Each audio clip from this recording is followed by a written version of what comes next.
Welcome to this week's edition of Outdoors Online, a weekly webcast produced by the North Dakota Game and Fish Department. I'm your host, Mike Anderson. My guest this week is Upland Game Supervisor Jesse Kohler. Today we're going to be talking about the upcoming grouse seasons. First of all, let's talk about sharptails. How do you come up with your sharptail numbers? It's a good question. Each spring we go out and we have survey blocks across the state. They're 36, well in general 36 square miles, so one township blocks.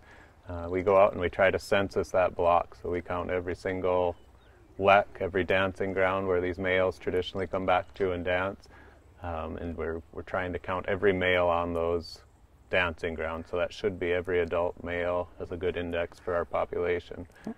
Okay, last year, obviously as we all know, summer of 2017 was a dry summer. How are things looking this year compared to last year?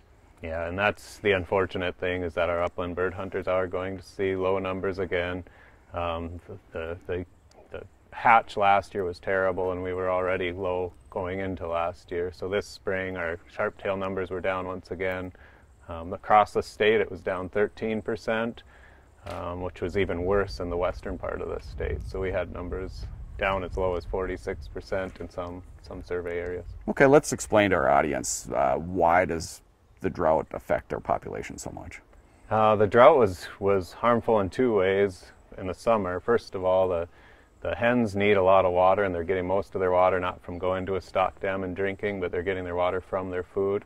So when those hens don't get water from their food, when the vegetation, the insects are all not hatching, so they're not getting moisture from vegetation or insects, they become dehydrated and they fail on their second and third nesting attempts.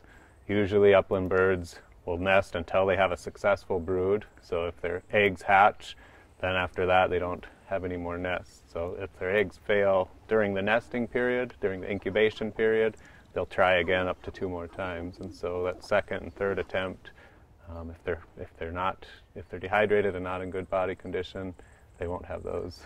Yeah, and this year we went into the spring, summer going pretty dry still, and then we got some rain. Yeah, and this year we had a beautiful rebound. It was probably, most people say it was one of the greenest years they've remembered in the recent past. A lot of that for sharptail is unfortunate. It was because there wasn't a lot of the brown grass standing from 2017. And that residual grass, that brown dead grass from the previous year, is most of what they use for their nesting cover. So even though it was a great year for rebounding habitat, we still didn't have the great nesting cover early on in this season. Okay. Any parts of the state looking better than others? Yeah, the eastern half of the state, you know, normally for sharptail grouse, where everybody's asking where to go, and we're sending people to the Badlands units up through the prairie potholes and looking for places to go where we've historically had a lot of sharptail. This year, I think a lot better numbers are coming from the east. Our strongest declines were out west, so it's a little bit surprising not to be seeing as many out west. Unfortunately, we do have 2 closures in the far eastern part of the state. So our greater Prairie Chicken population, there's a population by Grand Forks and a population south on the Cheyenne National Grasslands. And we have closures for sharptail hunting in those areas because we don't want hunters to incidentally harvest greater Prairie Chickens. Let's move on to another grouse species that's not hunted by a lot of people, but the ruffed grouse. Yeah, the ruffed grouse in North Dakota aren't hunted as often as others, probably because there aren't as many of them. There are 2 primary patches of habitat we have in North Dakota. We have the Turtle Mountains in north-central North Dakota and the Pembina Hills in northeastern North Dakota. In those areas, the ruffed grouse are mainly looking for aspen forests, and particularly aspen forests that has modified structures. So some older forests, some younger forests, a mix of aspen age classes. There are some works in progress in the Turtle Mountains that the Game and Fish Department's doing in cooperation with the North Dakota State Forests, and they're working on improving some of those aspen stands. Looks bad at the time, they're chopping down trees, but that's providing different heights of different aspen classes in the Turtle Mountains.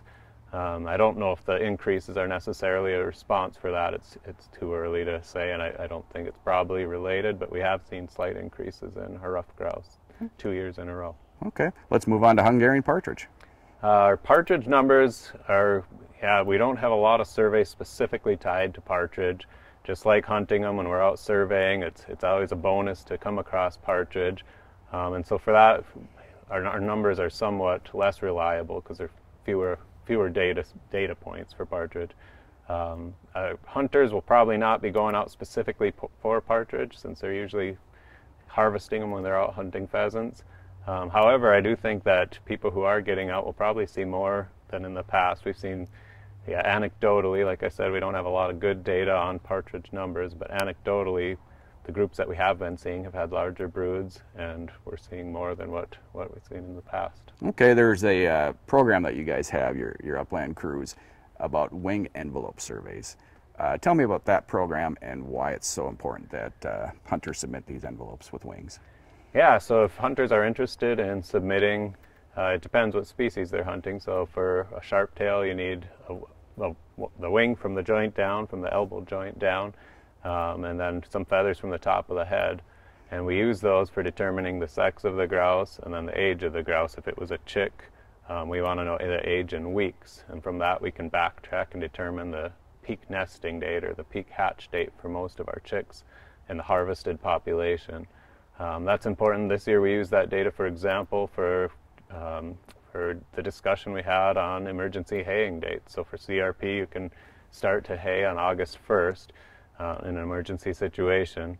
And we had discussion on whether or not that date should be moved, and we looked at the number of birds that hatch between that July 15th was the potential new date. Between July 15th and August 1st, there were a lot of birds hatching, and so we decided, it's better, at least biologically, we should hold off until August 1st to let some more of those birds hatch and get old enough to where they can flush before the hayers come through. So. Okay, so much needed information. Let's move on to some birds that we haven't had a season for at least probably a decade now. The sage grouse, and you mentioned a little earlier prairie chickens. How are those birds doing? Yeah, our sage grouse population declined precipitously from the early 2000s. It was slowly declining over the years, but it always had good peaks where it would come back and hang on and do well. Our sage grouse population is on the border of Montana and the northern border of South Dakota, so we mostly are relying on their populations to hold ours over in bad years. Through 2003 to 2008, we experienced really rapid declines, and it was believed, in fact, we found a few instances of West Nile virus, and it's assumed that there were other mortalities due to West Nile virus in that time. We got to a point where the numbers were so low that they ceased to have those peaks and troughs, and the numbers just stayed low. So we started a project 2 years ago, knowing that our numbers were down and assuming that it wasn't only due to habitat conditions, that there was some other factor that dropped them below a threshold where they could no longer reach their peaks and troughs.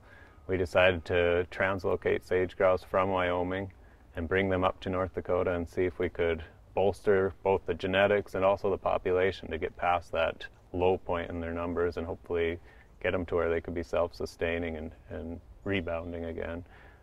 We've brought up two groups of 2 separate years of sage grouse, and this year is our second year, and we're still watching to see what the results are. Jesse, let's talk about prairie chickens. We haven't had a season probably in a decade or more. How are those numbers doing? Our prairie chicken numbers they're not great in the state. We have 2 really isolated spots of habitat. We have a location west of Grand Forks where there's still some existing tallgrass prairie, and then we have an area south by the Cheyenne National Grasslands in the south, both in the eastern part of the state.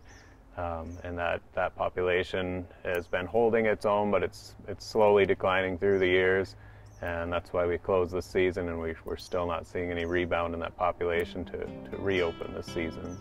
Okay, a lot of good information, Jesse. Thank you. Yep. The 2018 North Dakota fall turkey season is set with 3,710 licenses available to hunters, 205 more than last year. This year, in addition to Hunting Unit 21, Hunting Unit 47 will be closed to fall turkey hunting because of low turkey numbers. However, Unit 53, which has been closed to fall turkey hunting since 2006, will be open in 2018. If you're interested in applying for a 2018 fall turkey license, go to the Game and Fish website at gf.nd.gov and submit an online application. You can also apply by calling the department's toll-free licensing line at 800-406-6409. The deadline for applying for a 2018 fall turkey license is Wednesday, September 5th. For Upland Game Supervisor Jesse Kohler and the rest of the staff here at the Game and Fish Department, thanks for joining us for this week's Outdoors Online. We'll see you again next week.